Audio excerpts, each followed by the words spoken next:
ഇന്ത്യയുടെ defence minister Rajnath Singh ഇപ്പോൾ റഷ്യയിലാണ്.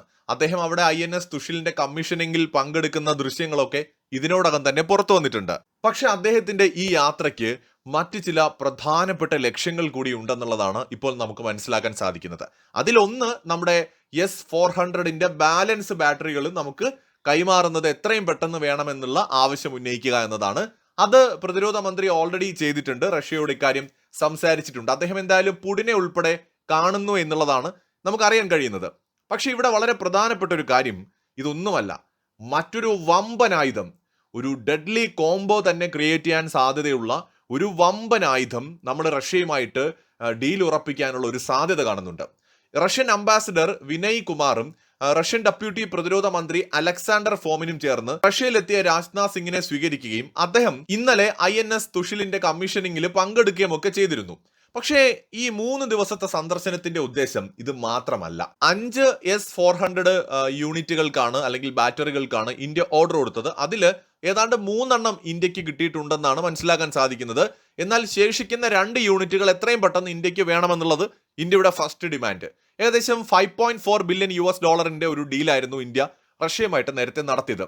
എന്നാൽ സമാനമായി മറ്റൊരു ഡീല് ഇന്ത്യക്കും റഷ്യയ്ക്കും ഇടയിൽ നടക്കാനുള്ള ഒരു സാധ്യത കാണുന്നുണ്ട്. ഏതാണ്ട് ഒരു $4 ബില്യൺ ഒരു ഒന്നൊന്നര ഒരു ഡീലാണിത്. ഇത് ക്ലെയിം ചെയ്തിരിക്കുന്നത് ഗാർഡിയനാണ്. ദ ഗാർഡിയൻ എന്ന് പറയുന്ന മാധ്യമത്തിലാണ് ഇന്ത്യക്കും റഷ്യയ്ക്കും ഇടയിൽ ഇത്തരത്തിലൊരു നെഗോസിയേഷൻ നടക്കുന്നുണ്ട്. അതായത് റഷ്യയുടെ കൈവശമുള്ള ഏറ്റവും അഡ്വാൻസ്ഡ് ആയിട്ടുള്ള, അത് റഷ്യയുടെ മാത്രമല്ല ലോകത്തിലേക്ക് ഇന്നേക്ക് വെച്ച് ഏറ്റവും അഡ്വാൻസ്ഡ് ആയിട്ടുള്ള ഒരു റഡാർ സിസ്റ്റം, അത് കണ്ടാൽ തന്നെ ഭയന്നു പോകും. തികച്ചും വിചിത്രമായ ഒരു വമ്പൻ ഒരു നിർമ്മിതിയായിട്ടാണ് ഇത് കാണപ്പെടുന്നത്. ഇത് ഒരു റഡാർ സിസ്റ്റമാണ്. ഇത് മോസ്റ്റ് മോഡേൺ ആയിട്ടുള്ള ഏറ്റവും അഡ്വാൻസ്ഡ് ആയിട്ടുള്ള ഒരു റഡാർ സിസ്റ്റമാണ്. ഈ റഡാർ സിസ്റ്റം ഇന്ത്യ റഷ്യയിൽ നിന്ന് വാങ്ങാൻ സാധ്യതയുണ്ട് എന്നാണ് അമേരിക്കൻ ബ്രിട്ടീഷ് മാധ്യമങ്ങൾ റിപ്പോർട്ട് ചെയ്യുന്നത്. വൊറോണഷ് റഡാർ എന്നാണ് ഇതിന്റെ പേര്. എന്താണ് ഈ വൊറോണഷ്? ഇതിന് ഇത്രയേറെ പ്രത്യേകത എന്തുകൊണ്ടാണ്? നമുക്കറിയാം, ഇന്ന് ലോകത്ത് ഏറ്റവും മോഡേൺ ആയിട്ടുള്ള ആയുധങ്ങൾ അല്ലെങ്കിൽ യുദ്ധവിമാനങ്ങൾ എന്ന് പറയുന്നത് 5ാം തലമുറ യുദ്ധവിമാനങ്ങളാണ്, അല്ലെങ്കിൽ സ്റ്റെൽത്ത് ക്യാപ്പബിലിറ്റി ഉള്ള ബോംബർ വിമാനങ്ങളോ യുദ്ധവിമാനങ്ങളോ ആണ്, അല്ലെങ്കിൽ അതിവേഗത്തിൽ സഞ്ചരിക്കാൻ കഴിയുന്ന മിസൈലുകളോ ആണ്. അപ്പോൾ പലപ്പോഴും സ്റ്റെൽത്ത് ക്യാപ്പബിലിറ്റി ഉള്ള യുദ്ധവിമാനങ്ങളെ നമുക്ക് കണ്ടെത്തുക എന്ന് പറയുന്നത് വളരെ പ്രയാസമാണ്. ലോകത്ത് ഏറ്റവും മികച്ച അത്തരത്തിലുള്ള വിമാനങ്ങൾ നിർമ്മിച്ചിട്ടുള്ളത് US ആണ്. ഇപ്പൊ ചൈന പരിശ്രമിക്കുന്നുണ്ട്, റഷ്യയും ഇന്ത്യയും ഒക്കെ പരിശ്രമിക്കുന്നുണ്ട്. പക്ഷെ ചൈനയുടെ J-20 അത്തരത്തിൽ ഒരു സ്റ്റെൽത്ത് ക്യാപ്പബിലിറ്റി ഉള്ള ഒരു 5ാം തലമുറ യുദ്ധവിമാനമായിട്ടാണ് ചൈന അവകാശപ്പെടുന്നത്. അപ്പൊ ഇന്ത്യയെ സംബന്ധിച്ചിടത്തോളം നമുക്ക് ഏറ്റവും മോഡേൺ ആയിട്ടുള്ള ഒരുപാട് ഡിഫൻസ് സിസ്റ്റംസ് ഒക്കെ നമ്മൾ ഡെവലപ്പ് ചെയ്തിട്ടുണ്ട്. ഒപ്പം S-400 എന്ന് പറയുന്ന റഷ്യയുടെ എയർ ഡിഫൻസ് സിസ്റ്റം നമ്മൾ വാങ്ങിയിട്ടുണ്ട്. എന്നിരുന്നാലും മികച്ച റഡാർ സംവിധാനങ്ങൾ ഉണ്ടെങ്കിൽ ശത്രുവിന്റെ ഇത്തരത്തിലുള്ള ആക്രമണങ്ങൾ, അത് യുദ്ധവിമാനങ്ങൾ വഴി ആയിക്കോട്ടെ, ബോംബർ വിമാനങ്ങളായിക്കോട്ടെ, അത് മിസൈലുകൾ ആയിക്കോട്ടെ, അത് വളരെ ദൂരെ നിന്ന് തന്നെ നമുക്ക് ഡിക്റ്റേറ്റ് ചെയ്യാനായിട്ട് പറ്റും. ഒരു 6000 മുതൽ 10000 കിലോമീറ്ററിന് അപ്പുറത്ത് വരെയുള്ള എയർ ത്രെട്ടുകൾ നമുക്ക് കണ്ടെത്താനും അതിനെ പ്രതിരോധിക്കുന്നതിന് ആവശ്യമായിട്ടുള്ള മുൻകരുതലുകൾ നേരത്തെ തന്നെ എടുക്കാനും സാധിക്കും. അത് മാത്രമല്ല, ശത്രു രാജ്യങ്ങളുടെ സ്റ്റെൽത്ത് ക്യാപ്പബിലിറ്റി ഉള്ള നിരീക്ഷണ വിമാനങ്ങളുണ്ട്.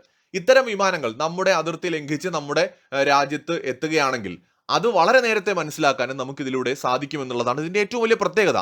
അതായത് പൂർണ്ണമായും ഒരു കവചം എന്ന പോലെ പ്രവർത്തിക്കാൻ കഴിയുന്ന മോഡേൺ ആയിട്ടുള്ള ഒരു റഡാർ സിസ്റ്റം. ഈ ഒരു റഡാർ സിസ്റ്റം യുക്രൈൻ യുദ്ധത്തിൽ റഷ്യ വളരെയധികം ഹെൽപ്പ് ചെയ്തിട്ടുണ്ടെന്നാണ് റഷ്യ പറയുന്നത്. മാത്രമല്ല, ശരിയുമാണ്. മോസ്കോ അടക്കമുള്ള റഷ്യയുടെ നഗരങ്ങൾ, പ്രധാനപ്പെട്ട അവരുടെ കേന്ദ്രങ്ങളൊക്കെ തന്നെ അവർക്ക് പ്രൊട്ടക്ട് ചെയ്യാൻ സാധിച്ചത് ലോങ് റേഞ്ച് മിസൈലുകൾ അടക്കം യുക്രൈൻ ഉപയോഗിച്ചിട്ടും അതിനെ പ്രതിരോധിക്കാൻ അവരുടെ S-400 സാധിച്ചു. ഒപ്പം ഇത് നേരത്തെ മനസ്സിലാക്കാൻ ഈ പറയുന്ന റഡാർ സിസ്റ്റത്തിനും കഴിഞ്ഞു എന്നുള്ളത് ഒരു വലിയ നേട്ടമാണ്. ഇതിന്റെ ഒരു പ്രത്യേകത എന്ന് പറയുന്നത് ഇതിന്റെ വളരെ വലിയൊരു പരിധിയാണ്. എന്ന് വെച്ചാൽ ഏതാണ്ട് യൂറോപ്പ്, അതുപോലെ തന്നെ ഏഷ്യ, നോർത്ത് അമേരിക്ക അടക്കം പല ഭാഗങ്ങളും ഈ ഒരു റഡാർ സിസ്റ്റത്തിന്റെ പരിധിയിൽ വരുന്നു എന്നുള്ളതാണ് ഏറ്റവും വലിയ ഇതിന്റെ ഒരു പ്രത്യേകത എന്ന് പറയുന്നത്. കാരണം 10,000 കിലോമീറ്ററോളം പരിധിയുണ്ട്. അതാണ് ഇതിന്റെ ഏറ്റവും വലിയ അഡ്വാൻറ്റേജ്.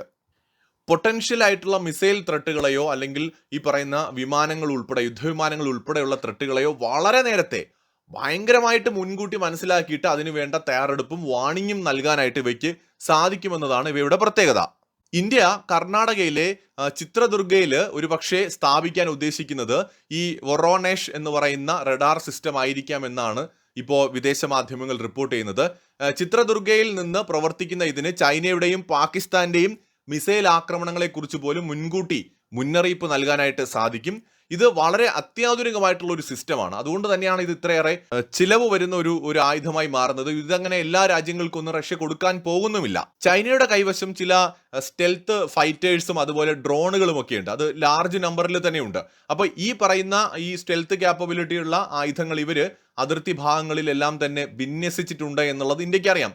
മാത്രമല്ല ഈ പാകിസ്ഥാനും ചിലപ്പോൾ J-35A എന്ന് പറയുന്ന ചൈന നിർമ്മിക്കുന്ന ഒരു സ്റ്റെൽത്ത് ഫൈറ്റർ ചൈനയിൽ നിന്ന് വാങ്ങാനുള്ള സാധ്യതയൊക്കെ കാണുന്നുണ്ട്. അപ്പോൾ ഇവരുടെ നീക്കങ്ങളും അതുപോലെ ഇവരുടെ ആക്രമണങ്ങളും ഭാവിയിൽ ഉണ്ടായാൽ അത് വളരെ മുൻകൂട്ടി മനസ്സിലാക്കാൻ ഇത്തരം റഡാർ സിസ്റ്റങ്ങൾ നമുക്കുണ്ടെങ്കിൽ സാധിക്കും.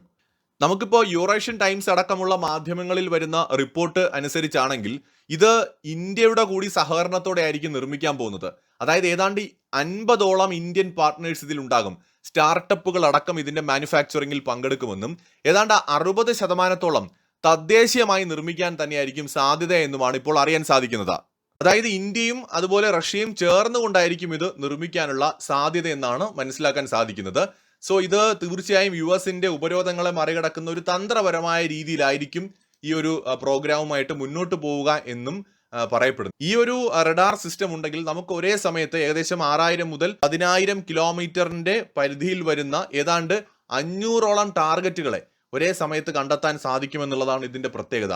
എന്തായാലും ഈ ഒരു ഡീല് വളരെ പ്രധാനമാണ്. ഡിഫൻസ് മിനിസ്റ്ററിന്റെ ഇപ്പോഴത്തെ ഈ യാത്രയ്ക്ക് പിന്നിൽ ഈ ഒരു കരാർ വളരെ പ്രധാനപ്പെട്ട ഒരു കാരണമാണ് എന്നാണ് ഇപ്പോൾ വിലയിരുത്തപ്പെടുന്നത്.